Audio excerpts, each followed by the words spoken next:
안녕하세요, 화학쌤입니다.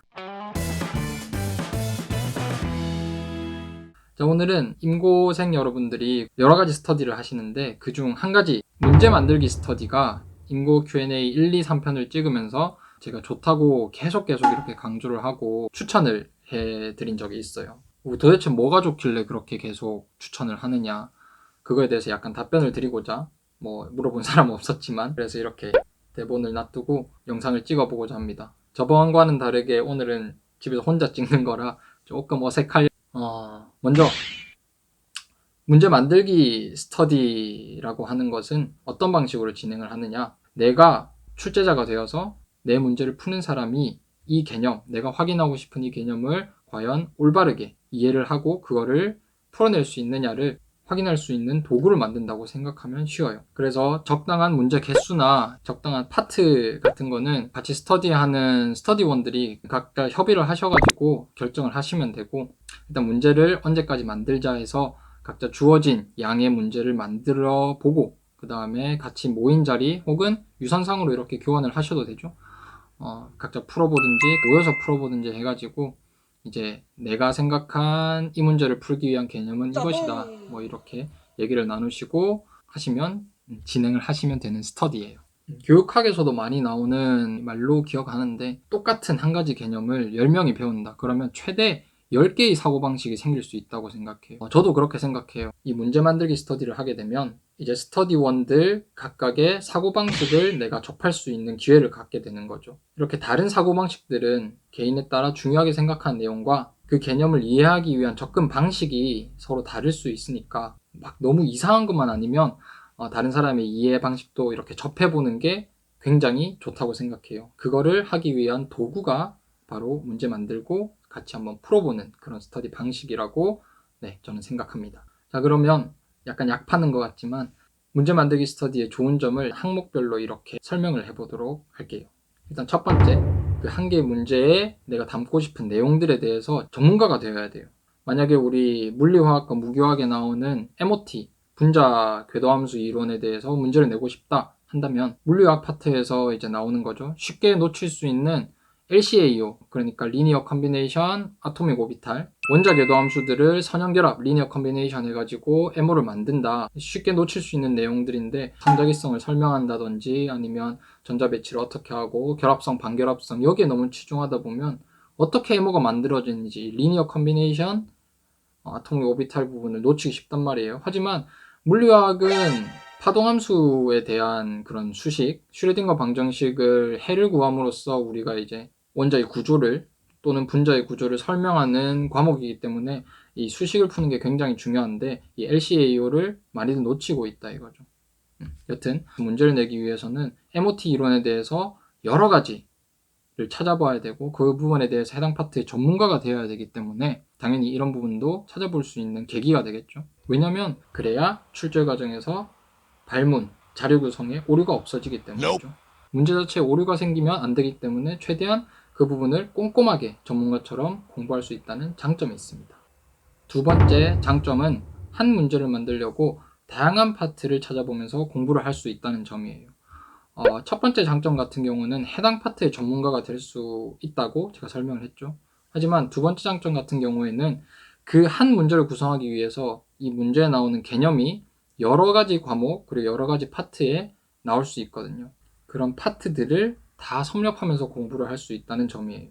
그러니까 또 MOT로 예를 들자면 무기화학 부분에서는 MOT를 현상 설명하는 데 주로 사용을 하죠. 무기화학 뒤에 배위화학 파트에서는 이제 물질의 색 같은 거 그런 현상을 설명하기 위해서 MOT 이론을 쓰기도 하는데, 금방 설명드렸듯이 물리화학 파트에서는 MOT를 수식적으로 이게 나오게 된 어떻게 보면 경위 그런 것들을 쭉 설명을 해주기 때문에 이제 파트별로 서로 다른 중점을 두고 공부를 할 수 있다는 거죠. 한 가지 컨셉에, 한 가지 개념에 대해서 다각도의 접근이 가능하다.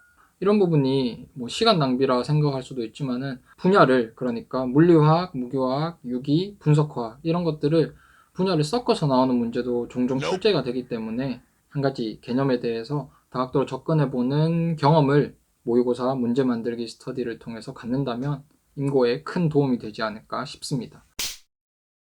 그리고 세 번째 장점, 인고 말고 다른 기출 문제를 풀다가 와 이거 인고에 나올 수도 있겠다 한 그런 문제들을 한번 인고 스타일의 문제로 접해보는 계기를 가질 수도 있어요. 우리가 공부하는 전공화학 부분이 나오는 시험은 많이 있죠. 피트, 디트, 미트, 그리고 변리사 시험, 대한화학회에서 출제하는 COA. 그런데 이런 문제들은 대부분이 다 모두인가? 여튼 선택형 문제란 말이에요. 1번부터 4번, 뭐 1번부터 5번까지 고르는 문제다 보니까 인고 스타일과는 판이하게 달라요. 인고는 다 선온술형이다 보니까 주어진 보기에서 뭔가 고르고 이럴 수가 없단 말이에요. 그래서 이런 피트, 디트, 미트 문제를 풀어보면서 이거를 여기에 나오는 개념을 인고 스타일로 바꿔보면 어떨까라고 저는 공부하면서 많이 생각을 했어요. 와 이거 인고 문제로 나오면 어렵겠다. 뭐 진짜로 개념을 확인할 수 있겠다 라고 생각했던 문제를 그 스터디원이 출제해주는 그런 어떻게 보면 횡재를 경험할 수도 있고 그런 문제를 풀어보면서 내가 이렇게 중요하다고 생각했지만 이 인고 스타일로 나오니까 풀지를 못하는구나. 내 개념이 조금 약했구나. 다시 그 부분을 공부를 할 수도 있는 것이고 자기 반성을 하게 되는 거죠. 그리고 잘 풀었을 경우에는 그 어떤 성취감 이런 것도 느낄 수 있고 그리고 금방 전에 말씀드렸던 그런 선택형 기출 같은 경우에는 뭐 답을 맞는지 틀린지 확인을 하고 그 문제를 풀기 위한 개념을 정리하는 그걸로 끝이 나요. 하지만 이것들을 인고 스타일로 변경해서 한번 풀어본다면 이 문제에 들어있는 개념을 텍스트로 직접 접해볼 수 있는 거죠. 선온술형으로 내가 구성을 하면서 여기 나온 개념들을 쭉 글로 써보면서 한 번 더 개념을 공고히 하는 경험을 할 수 있습니다. 자, 그리고 마지막 네 번째 장점 같은 경우에는 채점 기준을 본인이 한번 세워볼 수 있다는 것이에요. 자, 이 장점은 제가 가장 중요한 부분이라고 생각을 해요. 인고는 내가 아무리 많이 알고 있어도 결국 키워드를 적지 못하면 빵점이에요. 해당 문제에서 요구하는 단답형에 뭐 숫자 하나, 식 하나 이런 게 있을 수도 있지만은 논술력으로 쭉 써나가야 될 때 과연 그 수많은 글들 속에서 채점자는 어떤 걸 보고 채점을 할까요? 바로 키워드죠, 키워드.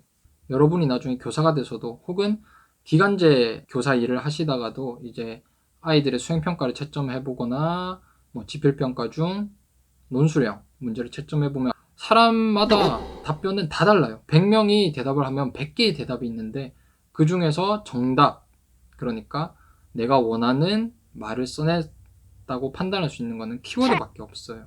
그 키워드가 꼭 포함이 돼야만 점수를 줄 수 있는 거죠. 키워드별로 부분 점수를 매겨놓고 채점을 할 수밖에 없다는 말이에요. 인고 채점도 아마 비슷한 방식으로 진행이 되겠죠?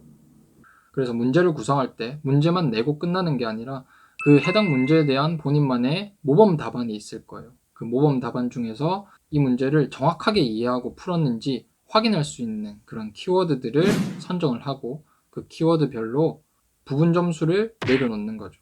그래서 같은 스터디원이 제출한 답변을 채점을 해보면서 어떤 키워드가 빠져있다 혹은 불필요한 키워드가 포함이 되어 있을 경우도 있을 것이고 그런 부분을 서로 보충을 해주고 나도 그런 부분을 보완을 받으면서 공부를 한다면 더 깊은 인고 공부가 될 수 있을 것 같습니다.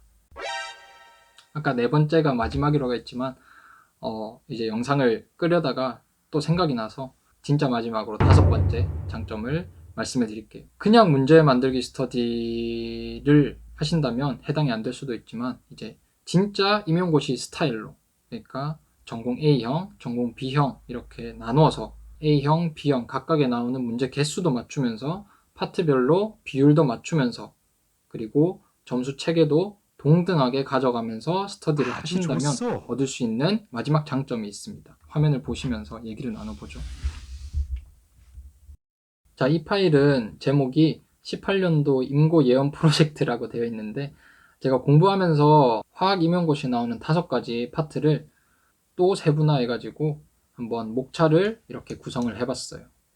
그래서 대표적으로 화학교육론 같은 경우는 과학의 본성, 그리고 과학교육의 목표와 교육 과정, 심리학과 과학교육, 교수학습 모형, 그리고 수업 기법, 과학교육 평가 이렇게 하나, 둘, 셋, 넷, 5가지 파트로 나눈 다음에 14년도, 15년도, 16년도, 17년도 그리고 18년도는 제가 친 시험이었으니까 아직 나오질 않았을 때라서 이렇게 쭉 개수를 한번 넣어봤어요. 그리고 18년도 예상. 예를 들어서 과학의 본성 같은 경우 14년도에 3개 기평, 서술형, 논술형이 출제가 되었어요. 이 3개나. 그리고 15년도에는 하나, 16년도에도 하나, 17년도에 2개 이렇게 출제됐으니까 연도별로 꼭 무조건 1개 이상은 나온다. 뭐 어떻게 보면 예단이지만 그렇게 생각을 할 수 있죠. 그래서 18년도 예상에는 제 생각에는 여기는 최소 2개는 나올 것 같다. 뭐 사람에 따라 1개 나올 것 같다. 이런 식으로 예상을 해볼 수 있는 거예요. 그리고 밑에 있는 것도 마찬가지고. 또 물리화학 같은 경우는 연력학, 화학평형, 양자역학, 분자분광학, 반응속도론 이 5가지 파트로 나눴고요.